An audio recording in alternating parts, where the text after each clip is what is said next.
Well, howdy there, Internet people. It's Bo again. So, today we are going to talk about Alabama and maps one more time, and this should be the end of it in theory because it does appear that that show is finally over.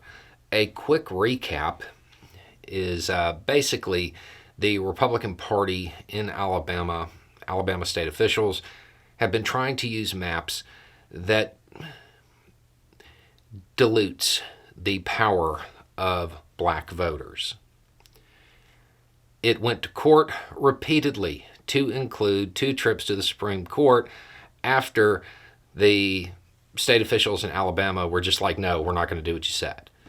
At that point, the federal court appointed a special master, and the special master was told to provide a couple of different options for maps. Those maps were provided.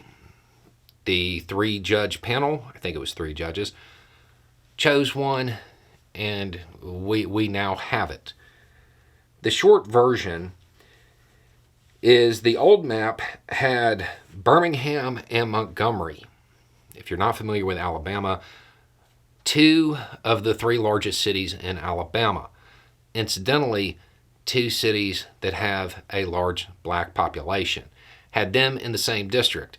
Even though if you were to look at the old map, you can see where they drew the district to encompass them intentionally. So it put all of that voting power into one district. The new map, the one that was approved by the federal courts, has them in different districts. It does not actually create a second majority black district.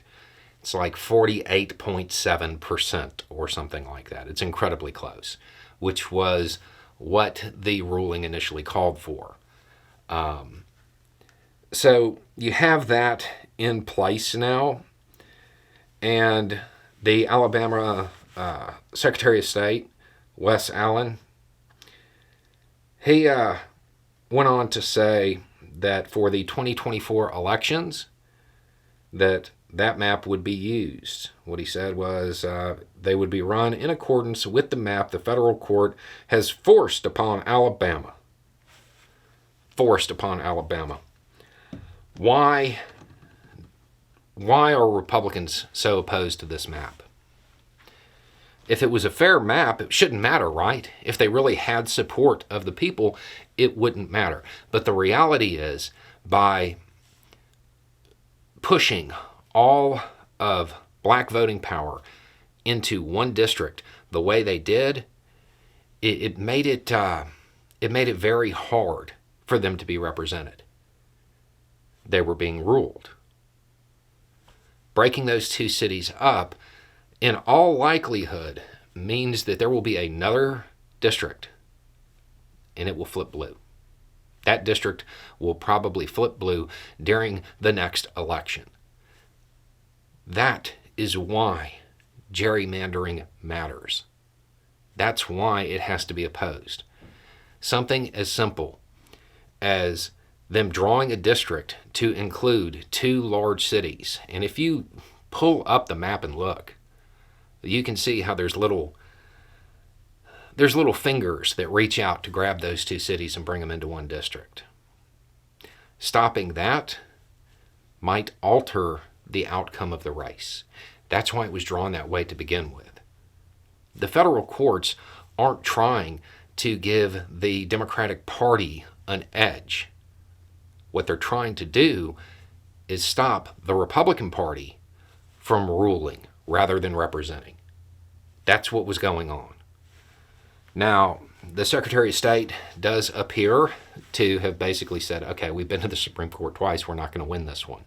So we're going to basically whine and complain and say, the federal government forced this map on us. Yeah, they forced you to represent the people in your state. It's kind of your job. So that's what's going on. Theoretically, this should be the end of this saga. There shouldn't be more updates about this. It should be it should finally be resolved. At least we hope so. Anyway, it's just a thought. Y'all have a good day.